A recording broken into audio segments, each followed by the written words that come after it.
এই সিম্বলটি আপনারা নিশ্চয়ই প্রতিদিন দেখেছেন। Hospital, doctor, ambulance, medical institute সব জায়গাতেই এটি ব্যবহার করা হয়। একটি উডেন স্টাফ আর তার চারপাশে পেঁচানো একটি স্নেক। কিন্তু আপনারা কি কখনো ভেবে দেখেছেন এই সিম্বলের আসল মানে কি? এর থেকেও বড় প্রশ্ন হলো, কেন মেডিসিনের সিম্বলে স্নেক ব্যবহার করা হয়? এটা কোনো র‍্যান্ডম ডিজাইন নয়, এটা কোনো মডার্ন লোগো ডিজাইনও নয়। এই সিম্বলের অরিজিন প্রায় ২,৪০০ বছর আগে, এনশিয়েন্ট গ্রিস থেকে। সেই সময় গ্রিসের একজন হিলারের নাম মানুষের মুখে মুখে ফিরত। তার নাম ছিল স্ক্লেপিয়াস। গ্রিক মাইথোলজি অনুযায়ী তিনি ছিলেন অ্যাপোলোর পুত্র এবং হিলিংয়ে জ্ঞানে তিনি ছিলেন এতটাই দক্ষ যে মানুষ বিশ্বাস করত তিনি মৃত্যুকেও হার মানাতে পারতেন। স্ক্লেপিয়াস এই নামেই তৈরি হয়েছিল বিশেষ হিলিং টেম্পেল, যাদের বলা হতো স্ক্লেপিয়ন। এগুলো শুধু হসপিটাল ছিল না, এগুলো ছিল এমন জায়গা যেখানে মানুষ যেত শরীর আর মনের রোগ সারাতে। আর এখানেই আসে সবচেয়ে বড় আশ্চর্যের বিষয়, রোগীদের ওষুধ দেওয়া হতো না, তাদের বলা হতো ঘুমোতে। রাতের বেলা তারা এই মন্দিরে শুয়ে থাকতো আর সকালে উঠে নিজের স্বপ্ন প্রিস্ট হিলারকে বলতো।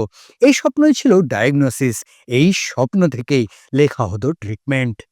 আর এই পুরো মন্দির জুড়ে বিনা বাধায় ঘুরে বেড়াতো সাপ, কারণ এনশিয়েন্ট গ্রিস বিশ্বাস করত স্নেক তার পুরনো স্কিন ছেড়ে নতুন জীবন পায়। আর এটাই হলো হিলিংয়ের আসল অর্থ। অন্যদিকে স্ক্লেপিয়াসকে প্রায় দেখা যেত একটি সাধারণ ওয়াকিং স্টাফ হাতে। পরবর্তী সময়ে গ্রিস আর্টে এই স্টাফের চারপাশে একটি স্নেক পেঁচানো অবস্থায় দেখা যায়। ধীরে ধীরে এই স্টাফ আর স্নেক একসাথে মিশে তৈরি হয় মেডিসিনের সবচেয়ে শক্তিশালী প্রতীক, দ্য রড অফ স্ক্লেপিয়াস। বছর কেটে গেছে, সিভিলাইজেশন বদলেছে, সায়েন্স বদলেছে, কিন্তু এই সিম্বল আজও একই আছে।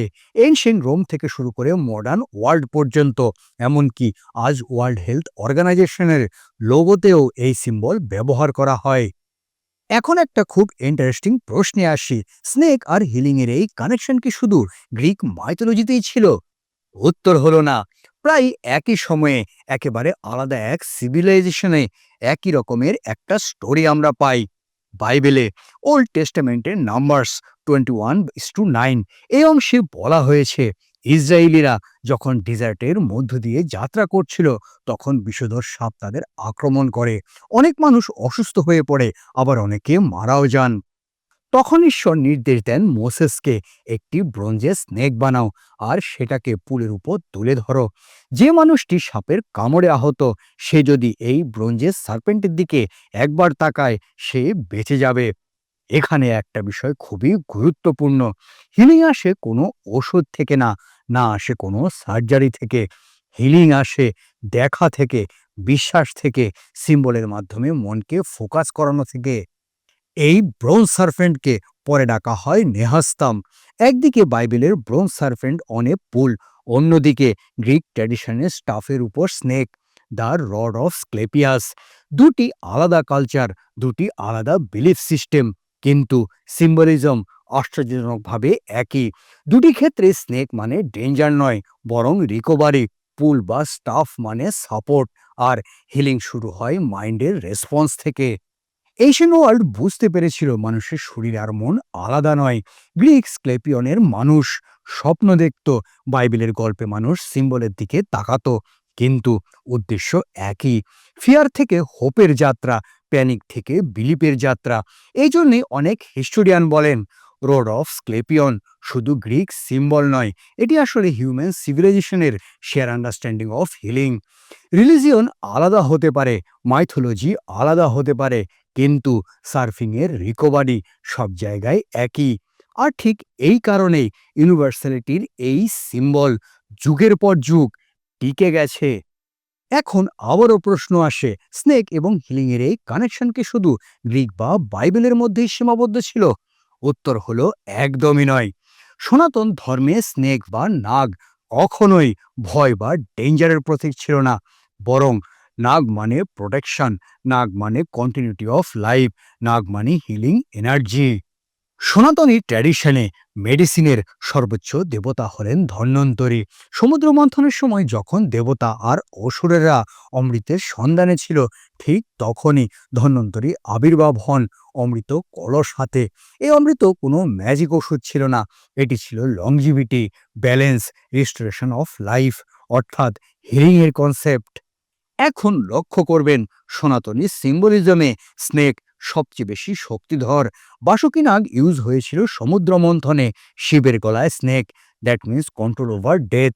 অনন্ত শেষার উপর বিষ্ণু বিশ্রাম নেন, কসমিক স্টেবিলিটি। স্নেক এখানে ডিস্ট্রাকটিভ নয়, স্নেক এখানে রিজেনারেশন। আর আয়ুর্বেদেতেও এই আইডিয়া খুবই পরিষ্কার। এনশিয়েন্ট ইন্ডিয়ান মেডিসিন বিশ্বাস করত শরীর নিজেই নিজেকে সারাতে পারে যদি তার ব্যালেন্স ঠিক থাকে। ঠিক যেমন স্নেক তার পুরনো স্কিন ছেড়ে নতুন জীবনে প্রবেশ করে। এবার লক্ষ্য করে দেখুন, গ্রিক ট্র্যাডিশনে স্ক্লেপিয়াসের স্টাফ, বাইবেলে মোসেসের ব্রোঞ্জ সার্ফেন্ট, আর সনাতন ধর্মে নাগ এবং অমৃত। তিনটি আলাদা পথ, কিন্তু ডেস্টিনেশন একই। Healing begin from alignment, mind, body and nature. আর এই জন্যেই বলা হয় রড অফ স্ক্লেপিয়াস শুধু গ্রিক সিম্বল নয়, এটি আসলে ইউনিভার্সাল হিলিং উইজডমের ভীষণ ফর্ম। আর যখন কোনো সিম্বল সিভিলাইজেশনের সীমানা পেরিয়ে যায়, তখন তার ভুল ব্যাখ্যাও শুরু হয়। আর সেখানেই আসে মেডিকেল ইতিহাসের সবচেয়ে বড় কনফিউশন। আপনারা হয়তো অনেক জায়গায় দেখেছেন একটা স্টাফ আর তার চারপাশে দুটি স্নেক, আর তার উপর ডানা লাগানো, দেখতে মেডিকেলের সিম্বলের মতো। কিন্তু সত্যি বলতে এই সিম্বলটি মেডিসিনের নয়, এই সিম্বলটির নাম হলো ক্রেডেসিয়াস। আর এটা বিলং করে একজন সম্পূর্ণ আলাদা গ্রিক গডের কাছে, তার নাম হারমেস। হারমেস ছিলেন gods of messenger, trade and কমার্সের দেবতা, স্পিড, নেগোসিয়েশন এবং প্রফিটের প্রতীক। হিলিং নয়, মেডিসিন নয়, এথিক নয়। তাহলে এখন প্রশ্ন আসে, এই ভুলটা হলো কিভাবে? How this mistake happened? 19 শতকের শেষের দিক, বিশেষ করে আমেরিকাতে কিছু মেডিকেল অর্গানাইজেশন ভুলবশত ক্রেডিসাস ব্যবহার করতে শুরু করে, কারণ দেখতে অনেকটা ফ্ল্যাশি, সিমেট্রিক এবং প্রফেশনাল মনে হতো। কিন্তু ঐতিহাসিকভাবে এটি সম্পূর্ণ একটি ভুল। রিয়াল মেডিকেল সিম্বল সব সময় ছিল দ্য রড অফ স্ক্লেপিয়াস, একটি স্টাফ, একটি স্নেক, কোনো উইং নেই, কোনো এক্সট্রা ডেকোরেশন নেই। কারণ হিলিং কখনো ফ্ল্যাশি হয় না, হিলিং হয় ধীর, নীরব, গভীর। আর রড অফ স্ক্লেপিয়াস মানে হিলিং, এথিক, সার্ভিস, লাইফ। ক্রেডিয়াস মানে ট্রেড, বিজনেস, স্পিড, প্রফিট। এই জন্যেই বিশ্বের আজও অনেক ডক্টর বলে থাকেন medicine is not a business, it's a responsibility.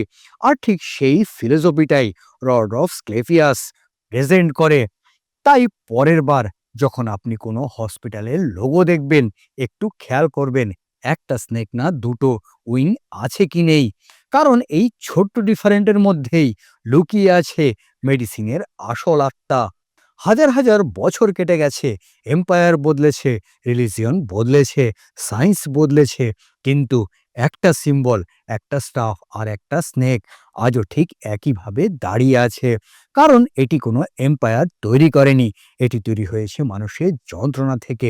Asian Greece, Bible, সনাতনী ট্র্যাডিশন, পথ আলাদা ছিল, কিন্তু প্রশ্ন একটাই, আপনি কি বাঁচবেন? আর উত্তর একটাই, হোপ। এই স্টাফ পাওয়ার নয়, সাপোর্ট। এই স্নেক ডেঞ্জার নয়, রিনিউয়াল। মেডিসিন শুধু সায়েন্স নয়, হিউম্যানিটি। হাজার হাজার বছর আগে যেমন ছিল, আজও ঠিক তেমনই আছে। এই হলো রড অফ স্ক্লেপিয়াস বা মেডিসিনের সিম্বল নিয়ে অল্প কিছু কথা।